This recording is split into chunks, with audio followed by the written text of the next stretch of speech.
Hey guys, I'm Miss Production, and I know this video is out later than I had said it would be. It's just, to be honest, this isn't exactly a topic it's not exactly a topic that's easy for me to discuss.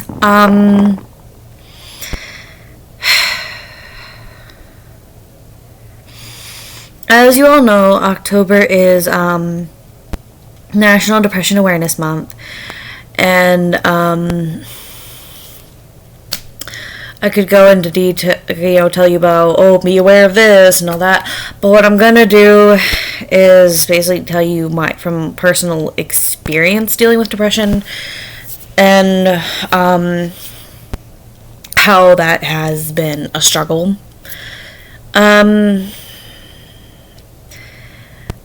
I think it is safe to say I first started getting depressed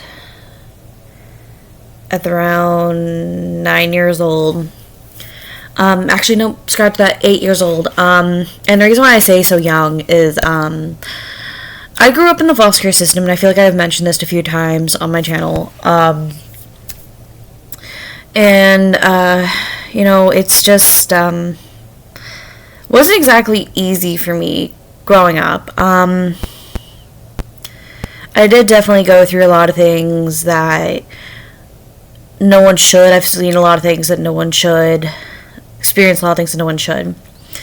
I guess for a good prime example, I watched one of my best friends, and when I was in 4th grade, and they were in 5th, it was before I moved to the Lamar School. No, I was 3rd grade, they were 4th grade. That's right. Because I was a year older than everybody. But basically, I watched one of my friends commit suicide before my very eyes. And I can say that has definitely not been something that was been very easy. It's definitely difficult to deal with, even to this day, after all these years. Losing my great-grandfather, who's like a father to me. I have definitely watched a lot of people die throughout my life, and it definitely does hurt. I've seen a lot of people just walk out my life or be complete jerks, say very awful things to me, telling me to go kill myself, and all other such things. After a certain point, by the time I turned, I want to say 11 or 12, I had started cutting myself. And some people say, you did it for attention, you did it for this. Actually, it's gonna sound nuts, and it's gonna sound crazy. But the reason why I had gotten into cutting myself was actually to take away from the pain.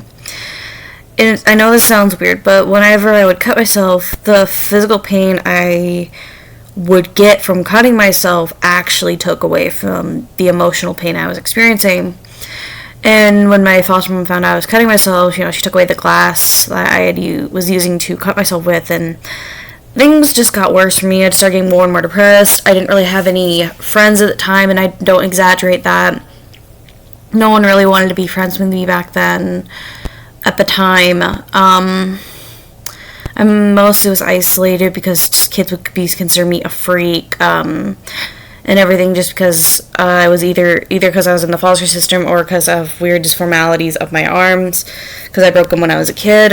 And they really started to show as I later grew up. And it honestly got to a point that I actually tried to end my own life.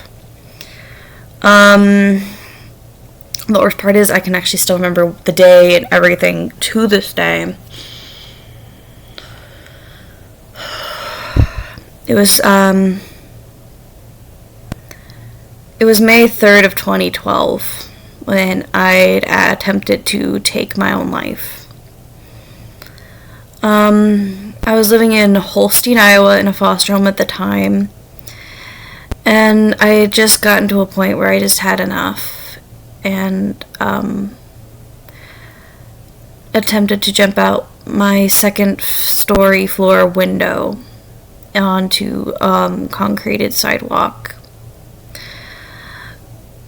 Of course, I managed to land in a bush next to it, and the bush broke my fall. It did end up leaving me with some issues with my spine later on. That is definitely an experience that I look back on and I still think about to this day. Even to this day, I still deal with depression. Like, I'll, like, have negative thoughts and feelings towards my own self, like, that I'm not worth it, and that nobody cares, that the people who are my friends just are my friends because, but I know it's not true. I try not to think about these things. I'm actually on antidepressants even now. But no, what I can say is, anybody can deal with depression. Anybody can have depression. It could be your friends, it could be your family, and you may not know it. So what I'm gonna say is, what I do like to say to people is, be careful with what you say, because what you could say could have a very negative impact on someone's life, and it could end up, having very negative consequences. I know I was very much bad at this myself. I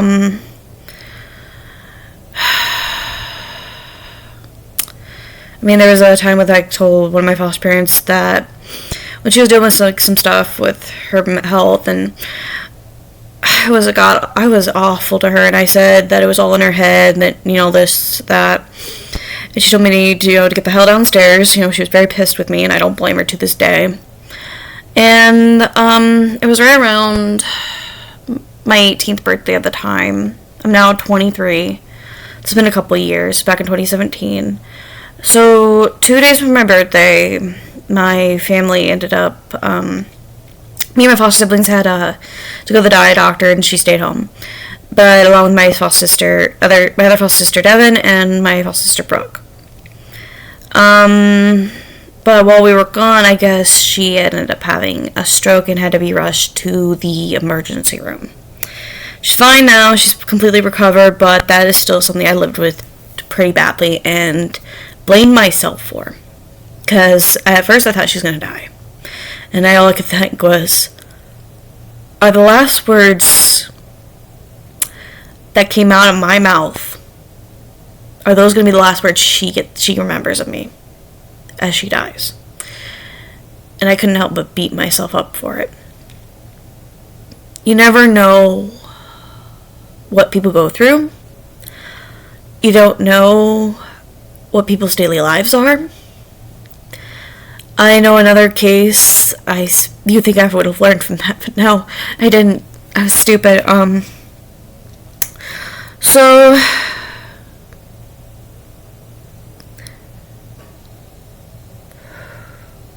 back in 2019, I don't know if you guys all know of this YouTuber known as Dylan the Hacker. He used to make up negative things about Markiplier and all that, saying that Markiplier is a demon, all this other shit, And I didn't think things through. I didn't, and I will admit that.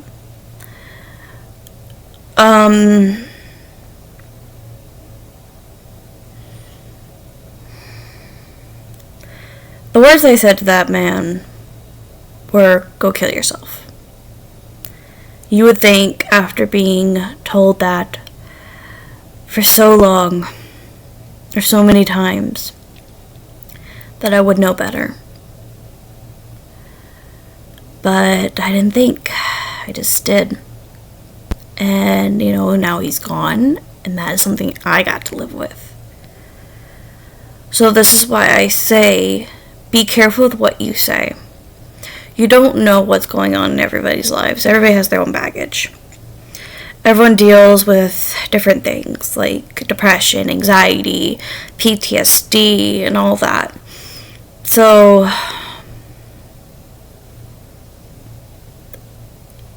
just think things through. Like I said, anybody could have depression. It could be your friends, your family, and you may not even realize it. Because some people are pretty good at hiding this stuff. And, I have dark circles under my eyes. Ugh. But, no, it's just, all I can say is, be aware that things do happen with people. Be aware of what you say. Think before you speak. And, if you know somebody who and they're dealing with depression, be there for them. Be like, hey, if you need someone, I'm here to talk, and actually be there. Don't just say it and not do it, because you never know. Everyone deals with depression and stuff. I know when I lost my friend Morgan, was her name, back before she committed suicide, I was a terrible friend. I wasn't there when she needed me. I failed her. People will always say, "Oh, you were too young. You didn't know all this other shit." But I believe there was something I could have done, and I didn't do it. I should have known the signs, even at the young age. Because depression can sometimes lead to suicide. So that's why I say these things. But, I've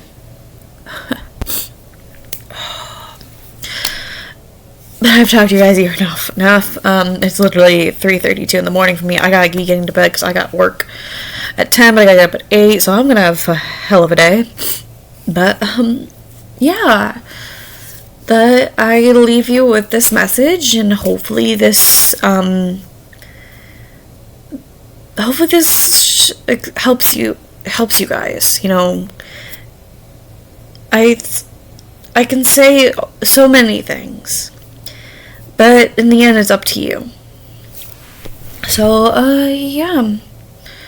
God, I'm losing hair like crazy. I'll be dyeing this soon. I know you guys can't probably see it's dark brown again because the dye faded. I'll be dyeing it back to black again. And then once it grows out more, I'll probably do the whole bleaching and ends of red. I'll probably do a different type of dye this time. Besides the bleach. But yeah, take care. Be safe. Stay healthy. And I hope to see you guys when I do my next live stream, which will hopefully be on Halloween, actually. That's actually what next week Monday is. But that also depends on my work schedule, which I'll find that out on the 29th, because I work today and then tomorrow, but the schedule is usually out by Thursday, which don't work that day. So, and I have a Friday off too, so by the 29th, I'll leave a video saying when the thing is, or have a community post. But yeah, hopefully I can do that on Halloween with some friends. But anyways, take care, be safe, stay healthy, and hope you guys are having a lovely or wonderful morning, night, evening, afternoon, or whatever time it is for you. With that, I leave you. Take care.